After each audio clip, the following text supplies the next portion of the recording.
এই রডটা আছে 5 inch centre to centre, যেহেতু এই রডটার স্পেসিং অনেক বেশি, সেক্ষেত্রে এই রডটা থাকবে সবার নিচে। এবং এই টাইটি খুব ভালোভাবে 24 তার দিয়ে শক্ত করে বাঁধা হয়েছে কিনা অবশ্যই চেক করে নেবেন। আসসালামু আলাইকুম, আপনারা কেমন আছেন? আশা করি অনেক ভালো আছেন। তো নতুন একটি ভিডিওতে আপনাদের সবাইকে স্বাগতম। তো বেজ ঢালাইয়ের আগে কিভাবে আপনি বেজের রড চেক দেবেন, কিভাবে আপনি কলামের রড চেক দেবেন, তো এই সমস্ত বিষয়গুলি নিয়ে আপনাদের মাঝে একটু আলোচনা করব। তো চলুন মূল ভিডিও শুরু করা যাক। প্রথমত আমি আপনাদেরকে বিল্ডিংটি ডিজাইন দেখাই যে আসলে আমার বিল্ডিংটি কেমন হবে। তো আমার একটি আসলে 6 তলা ফাউন্ডেশন একটি বিল্ডিং। তো এখানে জায়গা আছে 2.5 কাঠা।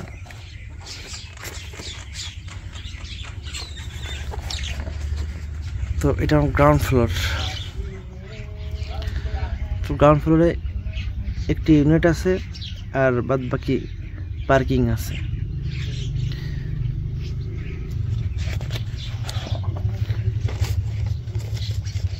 আর এটা আমার 2 তলা। টোটাল আমার জায়গা আছে 2.5 কাঠা। আমি যদি স্কোয়ার ফিটে ধরি, আমার ফ্লোর এরিয়া পাবো আমরা 1600 প্লাস। তো এই 1600 প্লাসের মধ্যে থেকে 2টি ইউনিট করা হয়েছে। তো প্রত্যেকটি ইউনিটে 3টা করে বেডরুম আছে, 2টা করে টয়লেট আছে, একটি কিচেন রুম, একটি ডাইনিং রুম। আর এই পাশে আছে 3টা বেডরুম, একটা বেডরুম, 2টা বেডরুম, 3টা বেডরুম, আর 2টি টয়লেট আছে, একটি কিচেন, একটি ডাইনিং রুম। একেবারে সিম্পল, এখানে কোনো গর্জিয়াস কোনো কিছু করা হয়নি। আর আমার এখানে লিফট কোর আছে। তো লিফট কোরটি আছে 5 ফিট বাই 6 ফিট ভিতর সাইড আর কি। তো আমার এই বিল্ডিংটির 3D ডিজাইনটি দেখায়, আসলে তোমার 3D ডিজাইনটি কেমন হবে।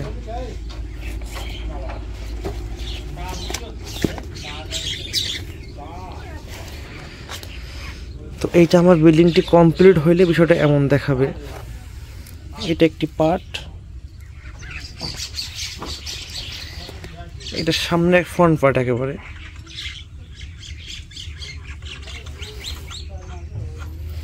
তো এখন আমরা আসলে মূলত আমরা বেজের রড চেক দিব। তো আসলে কোন বেজের রড কেমন কি দেওয়া আছে, তো সেটা একেবারে আপনাদেরকে প্র্যাকটিক্যালি বিষয়টা দেখাই দেবো। বিষয়টা আপনারা যদি জানা থাকে, তো সেই ক্ষেত্রে আপনারা নিজেরাও আসলে এইভাবে চেক দিতে পারবেন। আসলে আপনারা চেক দিতে পারবেন বিধে আসলে মূলত আমার ভিডিওটি করা, যে কোনো একটা বিল্ডিংয়ে যদি ইঞ্জিনিয়ার না আসতে পারে, বা ইঞ্জিনিয়ার আসলেও আসার পরে যে বাদবাকি যে কাজগুলি থাকে, সমস্ত কাজ কিন্তু আসলে ইঞ্জিনিয়ার বুঝে নিতে পারে না।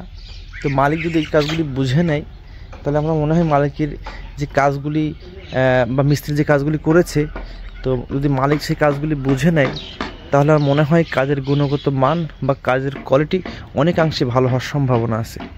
তো এই জন্যই আসলে মূলত আমার একটু ভিডিওটি করা, আপনাদের মাঝে বিষয়টা দেখানো বা শেয়ার করা। তো এইটা আমার বেজের ডিজাইন। তো আমরা এখন ফার্স্টে আমরা বেজ মানে প্রথম বেজটা শুরু করবো, সেটা হচ্ছে F1। F1 মানে সর্বপ্রথম যে বেজটা, সেই বেজটা আমরা বিষয়টা দেখবো যে আসলে F1-এ কী আছে। তো এইটা আমার F1-এ যে সেকশনে যে মাপগুলি আছে, সেই মাপগুলি আছে কি কি আমি আপনাদের বিষয়টা দেখাই। এই মাপটি আছে 8 ফিট 6 ইঞ্চি বাই 8 ফিট 6 ইঞ্চি। ঢালার হাইট আছে 15 ইঞ্চি এবং 5 ইঞ্চি tapering, 16 milli 5 inch centre to centre. আর এটার বাইন্ডার আছে 16 millimetre 6 inch centre to centre. তো এইটা আসলে আপনারা কীভাবে চেক দেবেন সেটাই আর কি আমি আপনাদের বিষয়টা মূলত দেখাচ্ছি। যেহেতু আমার এই মাপটি আছে 8 ফিট 6 ইঞ্চি বাই 8 ফিট 6 ইঞ্চি, তো আমার এখানে 8 ফিট 6 ইঞ্চি আছে একদিকে। তো অন্যদিকে মাপবো আমরা 8 ফিট 6 ইঞ্চি আছে কিনা।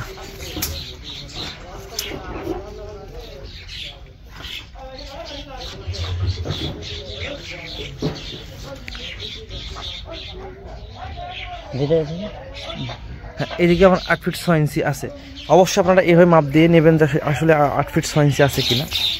তো এরপরে আসতে হবে আপনার বেজের রড, যেখানে আমরা বেজের রড পেয়েছি 5 ইঞ্চি সেন্টার টু সেন্টার এবং 6 ইঞ্চি সেন্টার টু সেন্টার। তো এখানে গুরুত্বপূর্ণ যে বিষয়টি, যেই রডটি 5 ইঞ্চি সেন্টার সেন্টার আছে সে রড থাকবে নিচে, আর যেটা আছে 6 ইঞ্চি সেন্টার টু সেন্টার সেটা থাকবে উপরে। অর্থাৎ আমরা যদি একেবারে বটমের রডটা খেয়াল করি, এই দেখেন আমার এই রডটা আছে 5 ইঞ্চি সেন্টার সেন্টার, এই যে এইভাবে হবে ভিতরে ইনসাইডে এসে। তো এই রডটা আছে 5 ইঞ্চি সেন্টার সেন্টার, যেহেতু এই রডটার স্পেসিং অনেক বেশি, সেক্ষেত্রে এই রডটা থাকবে সবার নিচে, আর যেটা থাকবে 6 ইঞ্চি বা তার থেকে বেশি সেটা থাকবে সবার উপরে। অর্থাৎ আমরা এটা বাইন্ডার বলি, এটা মেন বলি। তো এই দেখেন 5 ইঞ্চি আছে, 10 ইঞ্চি আছে, 15 ইঞ্চি, 20 ইঞ্চি, 25 ইঞ্চি। ঠিক আপনার 5টা বা 6টা গ্যাপ নিয়ে অ্যাভারেজ করলে মোটামুটি রডটার একটা মাপ পেয়ে যাবেন। যেটা 6 ইঞ্চি আছে, তো সেটার ক্ষেত্রে বিষয়টা এমন, আপনি 3টা বা 4টা গ্যাপ ধরবেন, 6 ইঞ্চি, 1 ফিট 18 ইঞ্চি। তো এটা আমার ঠিক আছে, বা আপনারা সেমভাবেই এটা করার চেষ্টা করবেন। বেস ধরার সময় সবথেকে গুরুত্বপূর্ণ যে বিষয়টি, সেটা এই ব্লক, এই মোটর দিয়ে এই ব্লক প্রস্তুত করতে হবে। তো অনেক জায়গায় দেখি আসলে এই ব্লকটি প্রস্তুত করে না, এই কাজটি করা যাবে না। অবশ্যই আপনাকে এই ব্লক প্রস্তুত করে আপনাকে এই ব্লক ব্যবহার করতে হবে। তো অনেকেই আমাকে বলে যে আসলে আমার মাটাম নেই বেজের রডে। তো বেজের রডে মাটাম আসলে নেই কেন, সেটা আপনাদের জাস্ট এক ঝলকে আমি বিষয়টা আপনাদের ক্লিয়ার করছি বা দেখানোর চেষ্টা করছি। তো আসলে আমি বেজের রডে কেন মাটাম নেই, জাস্ট আমি আপনাদের বিষয়টা দেখাচ্ছি। তো এইটা আমার বেজের সাইজ। তো এই বেজের সাইজ দেখেন, কোথাও একটা রডে মাটাম নেই। এই দেখেন, যদি মাটাম থাকতো আমি অবশ্যই মাটাম দিতাম। তো অনেকেই বলতো আমার বেজের সিসি ঢালাই করতে হবে, আপনারা কেন ব্রিক সলিং দেন। তো এখানেই দেখেন আমার সমস্ত কিছু দেখেন ব্রিক সলিং দেখানো আছে, আমার এখানে সিসি ঢালাই নেই। যদি আমার ডিজাইনে না দেওয়া থাকে, তো সেক্ষেত্রে আমি আসলে আমার তো দেওয়ার কোনো সুযোগ নেই, আমি কীভাবে দিতে পারবো, আমার তো দেওয়ার কোনো সুযোগ নেই, আমি দিতে পারবো না। তো এই জন্য আমি বিষয়টা দেখালাম যে অনেকে আমাকে এই বিষয়গুলি ভুলভাল কমেন্টগুলো করে। তো এখন আমরা দেখব আসলে কলাম বা কলামের কি সাইজ আছে এবং কলামের কি পরিমাণ রড আছে এবং টায়ার স্পেসিং কত আছে, আপনারা কীভাবে বুঝে নেবেন সেটা এখন আপনাদেরকে দেখানোর চেষ্টা করব। তো প্রথমে ডিজাইনটি দেখাই। তো আমি এখানেই আপনাদের দেখাই যে আমার সব থেকে যে বড় কলাম আছে সেই 1, অর্থাৎ সাইজ আছে 10 ইঞ্চি বাই 20 ইঞ্চি, 14টা 16 মিলিমিটার রড স্ট্রেট, আর রিংয়ের স্পেসিং দেখানো আছে 10 millimetre, 5 inch centre to centre. তো এটা সাইজটা দেখাই দাও। কলামে যখন আপনি রিংটি প্রস্তুত করবেন, তখন এই মিনিমাম কলামে 1.5-3 ইঞ্চি ক্লিয়ার কাভার বাদ দিতে হবে। এই দেখেন রিং আমাদের 17 ইঞ্চি আছে, এবং এই সাইডে হতে হবে 10 ইঞ্চি, যেহেতু আছে তাহলে 7 ইঞ্চি হতে হবে। তো যেহেতু ওই পাশে 1.5 ইঞ্চি ক্লিয়ার কাভার, এ পাশে 1.5 ইঞ্চি ক্লিয়ার কাভার, এখানে দেখেন 7 ইঞ্চি আছে। তো টায়ার স্পেসিংটা দেখাই দাও 5 ইঞ্চি আছে কিনা। তো এই দেখেন টায়ার স্পেসিং 5 ইঞ্চি, 10 ইঞ্চি, 15 ইঞ্চি, 20 ইঞ্চি, এগুলি এভাবে চেক করে নেবেন। এবং এই টাইটি খুব ভালোভাবে 24 তার দিয়ে শক্ত করে বাঁধা হয়েছে কিনা অবশ্যই চেক করে নেবেন। আর সব থেকে যে গুরুত্বপূর্ণ যে বিষয়টি, যখন টাইটি প্রস্তুত করবে, আমি অনেক ভিডিওতে এই বিষয়গুলি বলে থাকি, যখন রিংটি প্রস্তুত করবে তখন এই হুকগুলি তৈরি করতে হবে। এই হুকগুলি তৈরি করতে হবে এই কারণেই, এটা হুকগুলি আপনার ভূমিকম্প প্রতিরোধ ঠিকমতো না করা হয় তাহলে কিন্তু ডিজাইন অনুযায়ী আপনার কাজটি হলো না। তো অবশ্যই হুকগুলি আপনি প্রস্তুত করে নেবেন।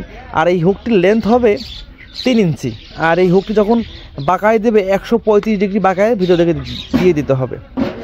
এই যখন আপনি রিংটি প্রস্তুত করবে তখন অবশ্যই যেন এই হুকগুলো যেন করা হয়েছে কিনা অবশ্যই আপনি চেক করে নেবেন। আরেকটি গুরুত্বপূর্ণ বিষয় যে ডাবল টাই আছে, এই ডাবল টাইয়ের ক্ষেত্রে একটা বিষয় আছে যে আসলে ডাবল টাইটি যখনই এখানে 2টা রড পাবে, অর্থাৎ এই পাশে 8টা রড হলে এখানে ডাবল টাইটি হবে, সেক্ষেত্রে রডটা আমার এখানে বেশি আছে, সেক্ষেত্রে তো ডাবল টাই আসলে দেওয়া হয়েছে কি না এটা অবশ্যই আপনারা চেক করে নেবেন। তো এরপরে আরেকটি গুরুত্বপূর্ণ বিষয়টি আসলে আপনাদের শাটারিংটি আছে, এই শাটারিংটি আসলে লিক প্রুফ হয়েছে কি না সেটা অবশ্যই চেক করে নেবেন।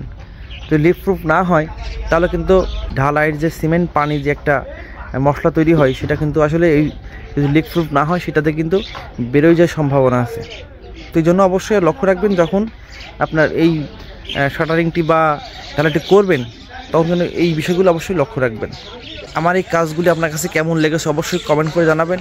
যদি ভিডিওটি ভালো লাগে অবশ্যই লাইক করবেন, শেয়ার করবেন এবং চ্যানেলটিকে সাবস্ক্রাইব করবেন। তো ভিডিওটি দেখার জন্য সবাইকে অসংখ্য ধন্যবাদ। আজকের মতো এখানে বিদায় নিচ্ছি। আল্লাহ হাফেজ।